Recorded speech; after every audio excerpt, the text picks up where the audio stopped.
నాకైతే అర్థం కాలేదు. ఇప్పుడు మీరు కనీసం ఇలా 5 రోజులు అయింది, ప్రతి నిమిషం కూడా చాలా ముఖ్యమైనటువంటిది. వారి ప్రాణాలు కాపాడడానికి ఒక్కొక్క నిమిషం ఒక్కొక్క క్షణం కూడా చాలా విలువైనటువంటిది. మీరు ఎంత తొందరగా సహాయక చర్యలు ప్రారంభించడం ద్వారా వాళ్ళ ప్రాణాలు కాపాడే ప్రయత్నం చేయాలి. లోపల వాళ్ళకు ఆహారం లేదు, త్రాగునీరు లేదు, మరి వాళ్ళు ఎలా 5 రోజులు జీవించాలి? సో దాని మీద మీ శ్రద్ధ కరువైందేమో అనిపిస్తూ ఉంది. అసలు ఇప్పటి వరకు సహాయక చర్యల ప్రారంభమే కాలేదు. మక్కు తీయడం కానీ, ఆ టన్నల్ బోరింగ్ మిషన్ను తొలగించాలా, అది అడ్డంగా ఉన్నటువంటి పార్ట్స్ తొలగించాలా, ఆ మక్కుని ఎలా బయటకు తీయాలి, ఆ మక్కు తీస్తే మళ్ళీ తిరిగి పైనుంచి కొలాప్స్ అవుతుందా, ఒక అంచనాకు రాలేకపోతున్నారు, ఒక అవగాహనకు రాలేకపోతున్నారు. అంటే ప్రమాదం జరగడం దురదృష్టకరం. సరే, అది ఎలా జరిగింది, దాంట్లో ప్రభుత్వ వైఫల్యం ఉందా, తొందరపాటు ఉందా, జియాలజికల్ సర్వే ఆఫ్ ఇండియా అనుమతి ఇచ్చిందా లేదా, అనుమతిస్తే ఏం జాగ్రత్తలు చెప్పింది, ఆ జాగ్రత్తలు వీళ్ళు పాటించారా లేదా, అవన్నీ విషయాలు బయటకు రావాలి. కానీ ఇలా జరిగిన సంఘటన తర్వాత ప్రభుత్వ స్పందన చాలా బాధాకరంగా ఉంది. ముఖ్యమంత్రి ఏమో హెలికాప్టర్ వేసుకొని ఆయన ఎన్నికల ప్రచారానికి పోతున్నాడు. ఇక 8 మంది ప్రాణాలు ముఖ్యమా, ఎన్నికల ప్రచారం ముఖ్యమా రేవంత్ రెడ్డి గారికి?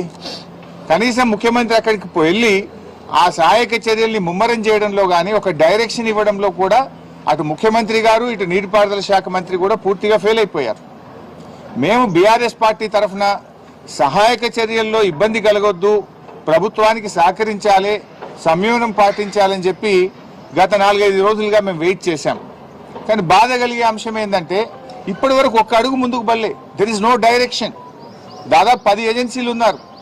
ఈ ఒక్కొక్కరు వెళ్తున్నారు, ఒకరు ఒక మాట చెప్తున్నారు, ఒకరు ఒక మాట చెప్తున్నారు. మేము మీడియాలో చూసిందో పత్రికల్లో చూసింది చెప్తున్నా. నేను బీహార్ నుంచి ర్యాట్ వాళ్ళు వచ్చారన్నారు, ఎన్డీఆర్ఎఫ్ వచ్చిందని చెప్పినారు, లేకపోతే వేరియస్ టీమ్స్ వచ్చినాయి, నేవీ నుంచి వచ్చిందన్నారు, లేదా కాశ్మీర్ నుంచి ఏదో టీం వచ్చిందన్నారు, ఛత్తీస్గఢ్ నుంచి టీం వచ్చిందన్నారు, మన సింగరేణి నుంచి ఒక టీం వచ్చిందన్నారు.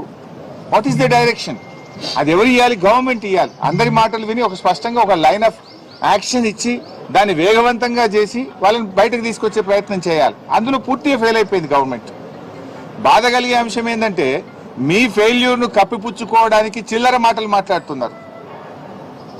మేము రాజకీయాలు చేయకుండా సంయమనంగా గంభీరంగా వాళ్ళ ప్రాణాలు కాపాడాలని బీఆర్ఎస్ సహకరిస్తూ ఉంటే, ఉత్తమ్ కుమార్ రెడ్డి గారు టనల్ దగ్గర కూర్చొని ప్రమాదం జరిగిన సంఘటన దగ్గర నుంచి బీఆర్ఎస్ మీద బురద జల్లే ప్రయత్నం, ఢిల్లీలో కూర్చొని రేవంత్ రెడ్డి ఎస్ఎల్బీసీ సొరంగంలో బీఆర్ఎస్ మీద బురద జల్లే ప్రయత్నం చేస్తుంటాడు. వెంకటరెడ్డి గారు అయితే ఆయన నీళ్లు వాటర్ అంటాడు, ఆయన ఏం మాట్లాడతాడో నేను ఆయన గురించి మాట్లాడి దండగా. సో ఇట్లా ఒక గందరగోళమైన పరిస్థితి ప్రభుత్వంలో నెలకొన్నది. ముఖ్యమంత్రి మాటకు నీటిపారుదల మంత్రి మాటల మధ్య పొంతన లేదు. మీరు బీఆర్ఎస్ని విమర్శించడానికి ఇది సమయమా? అసలు బీఆర్ఎస్ని విమర్శించే నైతిక హక్కు మీకుందా? అంటే తమ తప్పును కప్పిపుచ్చుకోవడానికి ఇతరుల మీద నెపం నెట్టే ప్రయత్నం చేస్తున్నారు.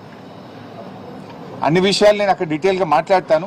సో ఈరోజు మా మహబూబ్ నగర్ మరియు నల్గొండ జిల్లా మాజీ మంత్రివర్యులు, మాజీ శాసనసభ్యులు, శాసన మండలి సభ్యులు, పార్టీ సీనియర్ నాయకులు అందరం కలిసి అక్కడికి వెళ్ళి మరి ఎవరైతే బాధిత కుటుంబాలు ఉన్నాయో వారికి ఓదార్చడానికి, వారికి ధైర్యం చెప్పడానికి, మరి ప్రభుత్వ సహాయక చర్యలు నిజంగా ఎలా జరుగుతున్నాయో, కరెక్ట్గా చేస్తున్నారా లేదా, మాకుండే అనుభవాన్ని, మాకుండేటువంటి